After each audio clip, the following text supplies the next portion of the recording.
Assalamualaikum warahmatullahi wabarakatuh. Kami dari kelompok 5 kelas EAC yang beranggotakan Adinda Oktaviani dengan NIM 142200062, Wildan Wairon dengan NIM 142200071, Dinda Tamara Santi dengan NIM 142200076, saya sendiri Eriska Marta Aurelia dengan NIM 142200086, dan Rizania Nur Andini dengan NIM 142200087 akan mempresentasikan hasil diskusi kami mengenai analisis dari laporan keuangan.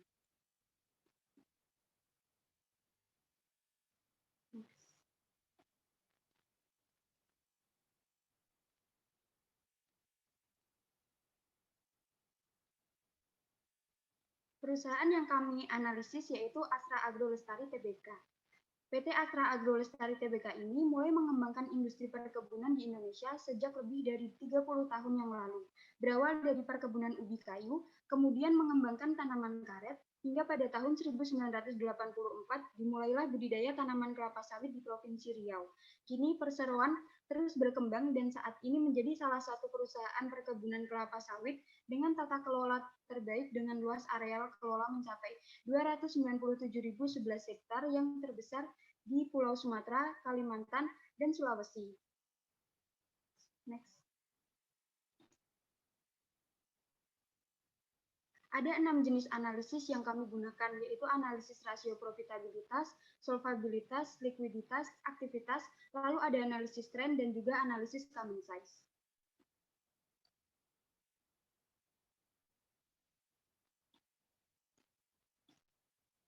Saya akan memaparkan hasil dari analisis rasio profitabilitas. Sebelumnya saya akan menjelaskan bahwa rasio profitabilitas yaitu rasio yang digunakan untuk menunjukkan indikator kemampuan perusahaan dalam mendapatkan keuntungan dari kegiatan operasionalnya. Untuk analisis profitabilitas ini menggunakan 5 jenis, yaitu yang pertama ada gross profit margin atau margin laba kotor merupakan rasio profitabilitas untuk menilai persentase laba kotor terhadap pendapatan yang dihasilkan dari penjualan. Gross profit margin mengukur efisiensi perhitungan harga pokok atau biaya produksi. Semakin besar gross profit margin, maka semakin baik atau efisien kegiatan operasional perusahaan yang menunjukkan harga pokok penjualan lebih rendah daripada penjualan yang berguna untuk audit operasionalnya. Dari hasil tersebut, menyatakan bahwa setiap Rp1 penjualan mampu menghasilkan laba kotor sebesar 0,16 kalinya. Selanjutnya ada net profit margin, atau disebut juga dengan margin atas penjualan. Rasio ini digunakan untuk mengukur laba bersih sesudah pajak dibandingkan dengan volume penjualan. Rasio ini mencerminkan kemampuan suatu perusahaan dalam mengendalikan biaya atau pengeluaran yang berkaitan dengan penjualan.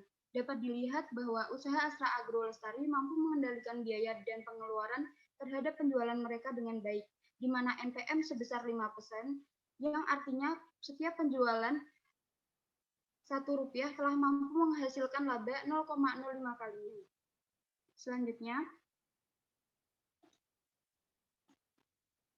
Selanjutnya ada return on asset, merupakan tingkat pengembalian atas aset usaha. Semakin besar nilai ROA, maka akan semakin baik pula usaha perkebunan dalam mengusahakan atau mengelola asetnya untuk memperoleh keuntungan. Pada layar menunjukkan bahwa perusahaan Astra Agro Lestari memiliki nilai ROA yang kurang baik, yaitu tidak lebih besar dari 5%. Hal ini bisa dilihat dari nilai rata-rata ROA yang menunjukkan angka 3%, yang berarti perusahaan hanya mampu mengembalikan aset 0,03 kalinya. Namun, jika dibandingkan dengan ROA selama 3 tahun terakhir, yaitu tahun 2018 memiliki ROA 5,66%, tahun 2019 memiliki ROA 0,90%, dan tahun 2020 menunjukkan ROA sebesar 3%. Dapat kita ketahui bahwa pada tahun 2019, perusahaan mengalami penurunan ROA. Hal tersebut disebabkan adanya pandemi COVID-19. Namun, perusahaan dapat meningkatkan kembali ROA pada tahun 2020 walaupun tidak sebesar tahun 2018. Oleh karena itu, dapat dikatakan bahwa usaha perkebunan ini memiliki kemampuan pengembalian atas aset yang cukup efektif terhadap aktiva sehingga mampu menghasilkan laba yang cukup dan telah mampu mengelola aset mereka dengan baik. Selanjutnya ada return on equity atau hasil pengembalian ekuitas, merupakan rasio untuk mengukur laba bersih sesudah pajak dengan modal sendiri. Semakin tinggi rasio ini, semakin baik. Artinya, posisi pemilik perusahaan semakin kuat. Pada layar dapat dilihat bahwa usaha perkebunan ini telah mempunyai tingkat pengembalian atas modal sendiri yang cukup baik. Nilai rata-rata ROE yaitu 0,05 kali, yang artinya setiap 5% ini menunjukkan bahwa setiap Rp1 modal sendiri menghasilkan keuntungan bersih sebesar 0,05. Selanjutnya yaitu return on sales. Return on sales merupakan rasio profitabilitas yang menampilkan tingkat keuntungan perusahaan setelah pembayaran biaya-biaya variabel produksi seperti upah pekerja, bahan baku, dan lain-lain sebelum dikurangi pajak dan bunga. Return on sales atau tingkat pengembalian penjualan Astra Agro Lestari yaitu 0,08 kali, yang artinya setiap 8% ini menjelaskan bahwa setiap Rp1 penjualan menghasilkan laba sebesar 0,08 kali. Selanjutnya akan dilanjutkan oleh rekan saya Adinda. Ya, yang selanjutnya ada analisis rasio solvabilitas. Rasio ini digunakan untuk menilai kemampuan sebuah perusahaan dalam melunasi hutang dan seluruh kewajibannya. Yang pertama ada debt to asset ratio atau DAR. Rasio ini digunakan untuk mengukur persentase besarnya aset yang berasal dari hutang, baik itu hutang jangka pendek maupun hutang jangka panjang. Semakin rendah rasio ini artinya akan semakin baik bagi keuangan perusahaan. Nilai DAR yang sehat atau baik umumnya kurang dari 1 kali atau kurang dari 100%. Untuk rumusnya adalah total hutang dibagi dengan total aset, lalu dikalikan dengan 100%. Diperoleh hasil 31%, yang artinya dari semua total aset perusahaan, 31% diantaranya adalah utang dari kreditur. Dengan kata lain, setiap Rp1 aset perusahaan akan menjamin 0,31 rupiah utang perusahaan. Lalu ada debt to equity ratio atau DER, atau rasio hutang terhadap ekuitasnya. Digunakan untuk mengukur utang yang dimiliki dengan modal sendiri. Semakin kecil rasio ini, maka akan semakin baik bagi perusahaan. Sebaiknya besarnya utang itu tidak melebihi modal perusahaan itu sendiri. Nilai DAR yang aman harusnya kurang dari 1 kali atau kurang dari 100%. Diperoleh hasil 44%, yang artinya total utang perusahaan lebih banyak 0,44 kali atau lebih besar 44% dari total ekuitasnya. Dengan kata lain, setiap Rp1 dari ekuitas perusahaan akan menjamin 0,44 rupiah utang perusahaan. Dan di sini bisa kita simpulkan bahwa utang Astra Agro Lestari terbilang kecil karena berada di bawah 100%.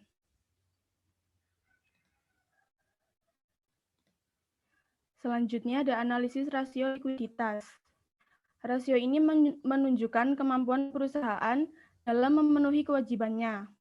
Semakin tinggi rasio ini, maka akan semakin baik bagi perusahaan, yang artinya perusahaan tersebut liquid dalam memenuhi kewajiban atau membayar utang jangka pendeknya. Yang pertama ada current ratio atau rasio lancar, digunakan untuk mengukur kemampuan perusahaan dalam membayar utang jangka pendek atau utang yang akan segera jatuh tempo. Untuk rumusnya adalah total aset lancar dibagi dengan total hutang lancar, kemudian dikalikan 100%.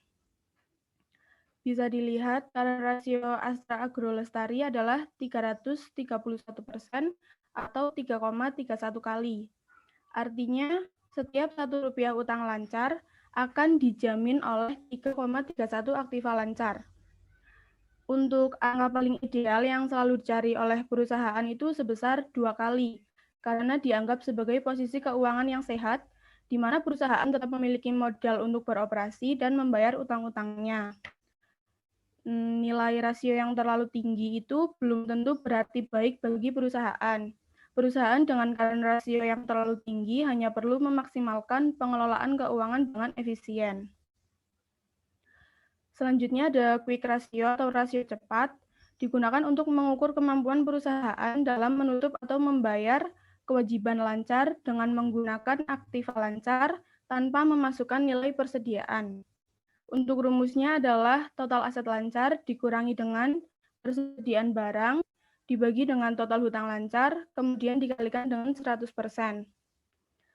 Hasilnya adalah 210% atau sebesar 2,1 kali.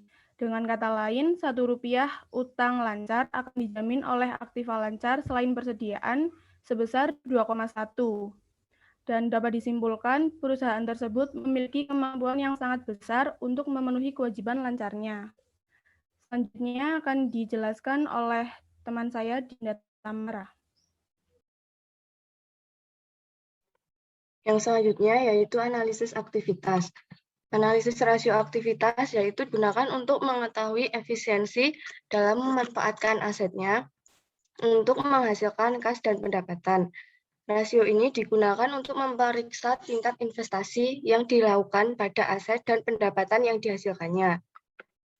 Untuk yang pertama yaitu work capital turnover. Digunakan untuk mengukur jumlah uang tunai yang dibutuhkan untuk menghasilkan tingkat penjualan tertentu. Rumusnya yaitu penjualan dibagi modal kerja rata-rata. Diperoleh hasilnya yaitu 0,98. Artinya setiap Rp1 dari work capital turnover mampu menghasilkan 0,98 penjualan. Yang kedua yaitu Cash turnover digunakan untuk mengukur berapa kali kas perusahaan telah dibelanjakan selama beberapa periode. Rumusnya yaitu penjualan dibagi kas rata-rata dan setara kas. Diperoleh hasilnya 28. Dari perhitungan tersebut, terdapat 28 kali kas perusahaan telah dibelanjakan selama beberapa periode. Yang ketiga,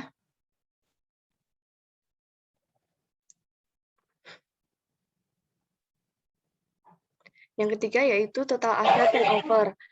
Digunakan untuk mengukur aktivitas aset dan kemampuan perusahaan menghasilkan penjualan melalui asetnya. Rumusnya yaitu penjualan bersih dibagi total aset rata-rata. Hasilnya yaitu 0,69. Artinya, setiap Rp1 dari total aset turnover mampu menghasilkan 0,69 penjualan. Yang terakhir yaitu current asset turnover, digunakan untuk mengukur kemampuan perusahaan menghasilkan penjualan dari aset lancarnya. Rumusnya yaitu penjualan bersih dibagi total aset lancar rata-rata. Hasilnya 3,61.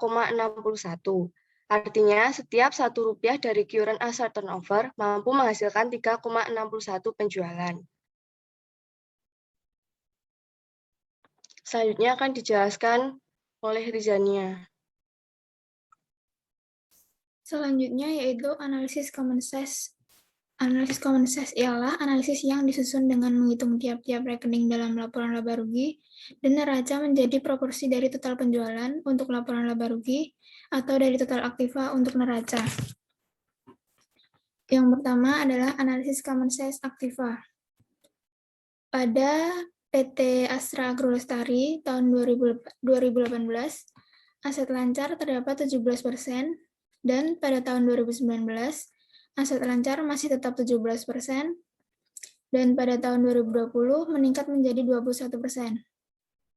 Dan aset tidak lancar pada tahun 2018 ada 83%, pada 2019 ada 83%, dan pada 2020 menurun menjadi 79%. Dan total aset dari seluruhnya adalah 100%. Dan berikut ini adalah grafiknya. Selanjutnya,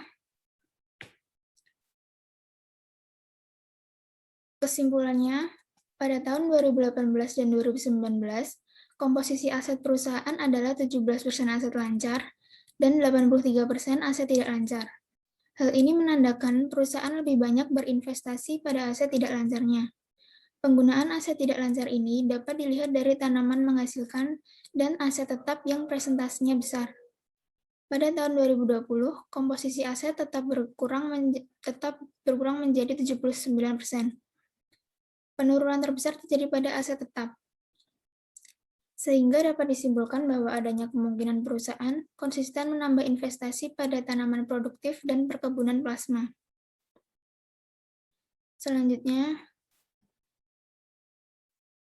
Selanjutnya ada analisis Common Sense Pasifa. Pada tahun 2018, liabilitas jangka pendek pada PT Astra Agrolestari ada 11%. Sedangkan pada tahun 2019 menurun menjadi 6%, dan pada tahun 2020 tetap menjadi 6%. Sedangkan liabilitas jangka panjang pada 2018 ada 16%, dan pada tahun 2019 meningkat menjadi 24%, dan pada tahun 2020 tetap menjadi 24%. Ekuitas pada tahun 2018 menjadi 73%, pada tahun 2019 turun menjadi 70%, dan pada tahun 2020 menurun lagi menjadi 69%, dan total pasifa seluruhnya ada 100%. Dan ini grafik dari Common Sense Pasifa. Selanjutnya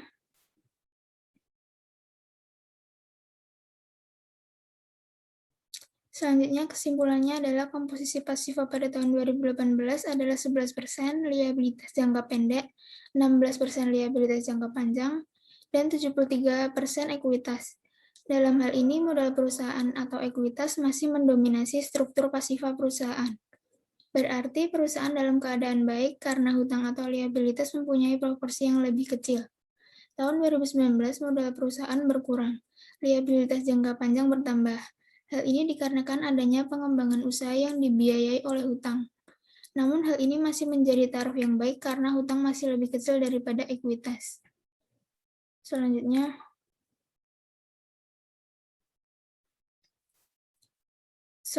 ada analisis Common Sense laporan laba rugi. Pada tahun 2018, penjualan pada PT Astra Agrolestari ada 1.141%. Dan pada tahun 2019, penjualan menjadi min 334,152%. Pada tahun 2020, penjualan menjadi 4.025%. Lalu penjualan bersih pada tahun 2018 ada 1.140%. Pada tahun 2019, penjualan bersih menjadi minus 334,152%. Lalu pada tahun 2020, penjualan menjadi 4.025%. Lalu HPP pada tahun 2018 ada minus 930%. Pada tahun 2019, HPP menjadi 293%. Dan pada tahun 2020, HPP menjadi minus 339,1%. Laba kotor pada tahun 2018 ada 212%. Pada tahun 2019 menjadi minus 410,59%. Laba kotor pada tahun 2020 menjadi 634%. Lalu beban usaha pada tahun 2018 ada minus 47%.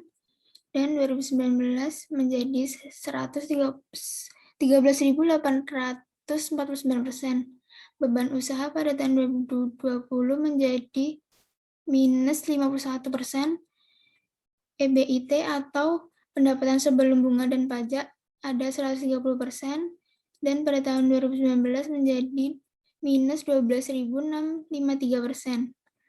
Dan pada tahun 2020 ada 313%. Lalu EAIT atau laba bersih semuanya menjadi 100%. Dan ini grafiknya. Selanjutnya,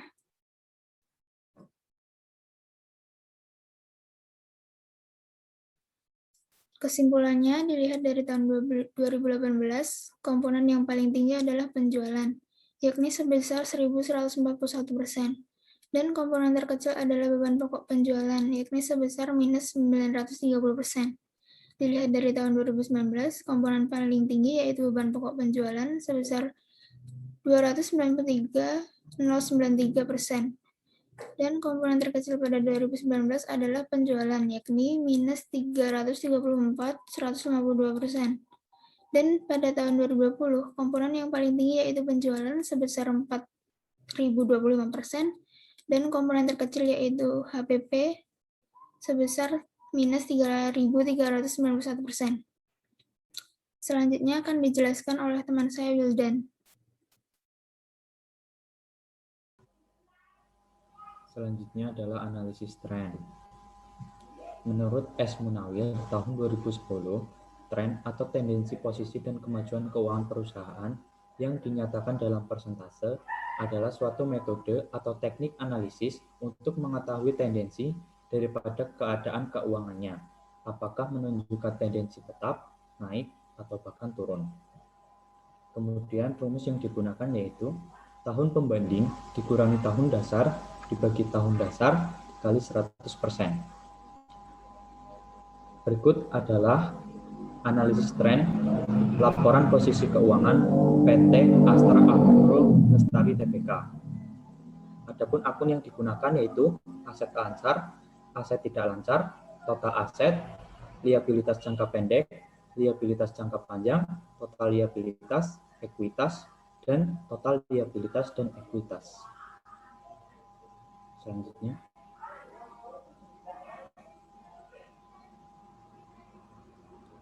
Kesimpulannya, dari tabel di atas diketahui bahwa PT Astra Agro Lestari Tbk pada tahun 2019 memiliki total aset yang hampir sama dengan tahun 2012 dengan tahun 2018. Kemudian pada tahun 2020, total aset mengalami kenaikan 3% jika dibandingkan dengan tahun 2018. Dari tabel di atas juga diketahui nilai liabilitas perusahaan cenderung memiliki tren yang meningkat setiap tahunnya, yaitu meningkat 8% pada tahun 2019 dan meningkat 16% pada tahun 2020. Adapun nilai ekuitas perusahaan juga cenderung memiliki nilai tren yang meningkat setiap tahun, walaupun pada tahun 2019 hanya memiliki peningkatan yang sangat kecil.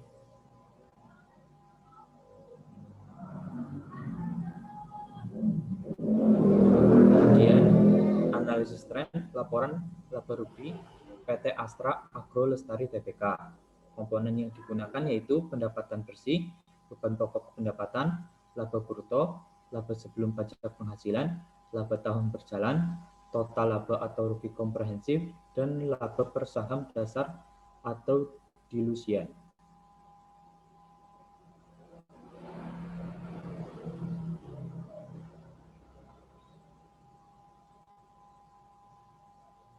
Selanjutnya, kesimpulannya, dari tabel di atas diketahui bahwa pendapatan bersih mengalami penurunan sebesar 9% dan mengalami penurunan 1% pada tahun 2020. Dari tabel di atas juga diketahui bahwa PT Astra Agro Lestari Tbk pada tahun 2019 dan 2020 mengalami tren penurunan pada pendapatan bersih yang berakibat pada penurunan laba bruto, laba tahun berjalan, dan laba atau rugi komprehensif.